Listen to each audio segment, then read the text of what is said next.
Bulma once more.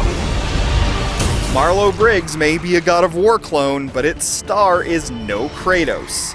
In fact, he's keenly aware of the ridiculousness of the games surrounding him, constantly poking fun at video game tropes. Sometimes self-aware humor is a crutch used to excuse banal gameplay, but Marlow Briggs is an entertaining and wonderfully paced action game on its own terms, and by being so, earns the right to make light of itself. The plot isn't much to talk about. There's a cackling madman and a kidnapped archaeologist girlfriend in distress. You play Marlow Briggs, a fireman brought back from the dead by way of a talking Mayan mask. It's not the story that keeps you pressing on, but rather the always-on action and crazy dialogue.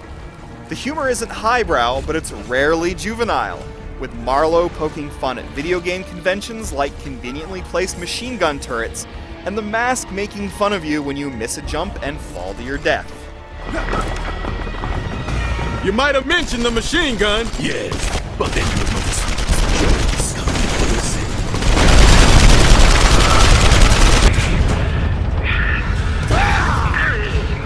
What happened? Did you think you saw some enemies down? The good news is that Marlow Briggs doesn't use its humor to explain away its shortcomings.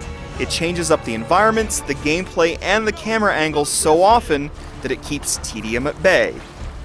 You chain attacks together using 2 buttons, occasionally stopping to climb up some vines, slide down ropes, move a few objects around for platforming purposes, and so forth.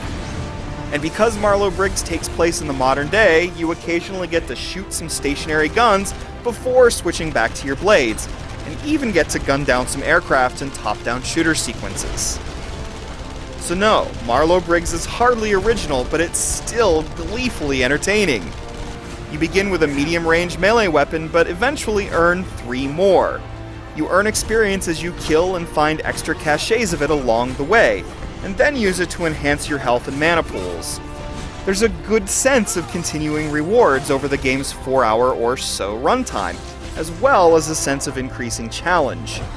You go from severing limbs to dodging flaming boulders barreling at you to leaping across moving platforms Frogger style to riding a scorpion and jabbing scarabs with its tail, all in a few minutes' time. The breakneck tempo is Marlow Briggs' best asset. The melee action is typically fluid and rewarding. Marlow tumbles and swipes about with ease in battle arenas, rewarding your button taps with colorful displays of violence. His lively animations make him look like he's having a good time, and that good time is infectious. It's in the details where things get a little messy.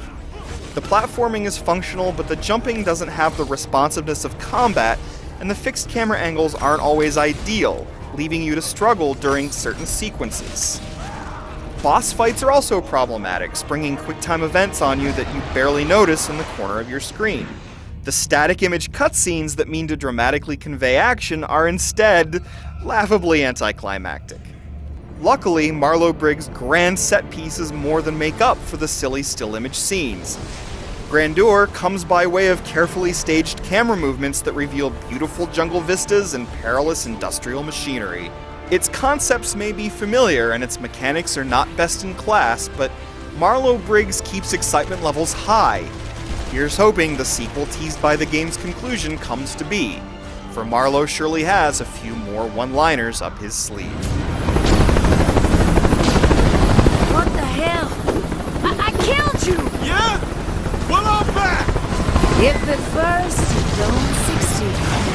Hand to her. Watch your head. Swing right. Look right.